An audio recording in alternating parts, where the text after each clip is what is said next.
Super ಟೇಸ್ಟಿಯಾಗಿ ಮೃದುವಾಗಿರುವಂತಹ ಮಸಾಲೆ ರವೆ ಇಡ್ಲಿನ ಮನೇಲಿ ಹೇಗೆ ಮಾಡ್ಕೊಳ್ಳೋದು ಅಂತ ನೋಡ್ಕೊಬರೋಣ. ಮೊದಲಿಗೆ 150 ಗ್ರಾಮ್ ಆಗುವಷ್ಟು ಉದ್ದಿನ ಬೇಳೆನ ಚೆನ್ನಾಗಿ ತೊಳೆದು ಇದನ್ನು 4 ರಿಂದ 5 ಗಂಟೆಗಳ ಕಾಲ ನೆನೆಸ್ಕೊಂಡು ಇದನ್ನು ಮಿಕ್ಸರ್ ಜಾರ್ಗೆ ಹಾಕಿ ಸ್ವಲ್ಪ ನೀರನ್ನು ಸೇರಿಸಿ ಈ ರೀತಿ ಫ್ಲಫಿ ಬ್ಯಾಟರ್ ಆಗೋವರೆಗೂ ರುಬ್ಕೋಬೇಕು. ಇರೋ ಉದ್ದಿನ ಬೇಳೆ ಹಿಟ್ಟನ್ನು ಒಂದು ಪಾತ್ರೆಗೆ ಹಾಕೊಂಡು 2 ಗ್ಲಾಸ್ ಆಗೋವಷ್ಟು ಇಡ್ಲಿ ರವೆನ ಸೇರಿಸ್ಕೊಳ್ತಾ ಇದ್ದೀನಿ. ನಿಮ್ಮ ಮನೇಲಿ ಇಡ್ಲಿ ರವೆ ಇಲ್ಲ ಅಂತಂದರೆ ನಾರ್ಮಲ್ ಉಪ್ಪಿಟ್ಟು ರವೆ, ಮೀಡಿಯಮ್ ರವೆ ಅಂತ ಕರಿತೀವಲ್ಲ ಅದನ್ನು ಹಾಕೋಬೋದು. ನಂತರ ರುಚಿಗೆ ಬೇಕಾದಷ್ಟು ಉಪ್ಪನ್ನು ಸೇರಿಸ್ಕೊಂಡು ಚೆನ್ನಾಗಿ ಮಿಕ್ಸ್ ಮಾಡಿ ಇದನ್ನು ಓವರ್ನೈಟ್ ನೆನೆಯೋದಕ್ಕೆ ಬಿಡಬೇಕು. ಅಂದರೆ ಹಿಟ್ಟು ಉದುಗೋದಕ್ಕೆ ಬಿಡಬೇಕು.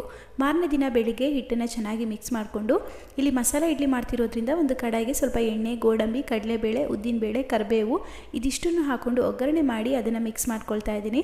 ಜೊತೆಗೆ ಸ್ವಲ್ಪ ಕೊತ್ತಂಬರಿ ಸೊಪ್ಪು, ಕ್ಯಾರೆಟನ್ನು ಹಾಕ್ಕೊಂಡು ಚೆನ್ನಾಗಿ ಮಿಕ್ಸ್ ಮಾಡಿಕೊಂಡು ಇಡ್ಲಿ ಪಾತ್ರೆಗೆ ಇಟ್ಕೊಂಡು ಸ್ಟವ್ನ ಮೀಡಿಯಂ ಫ್ಲೇಮಲ್ಲಿಟ್ಟು 15 ನಿಮಿಷಗಳ ಕಾಲ ಸ್ಟೀಮ್ ಮಾಡ್ಕೋಬೇಕು.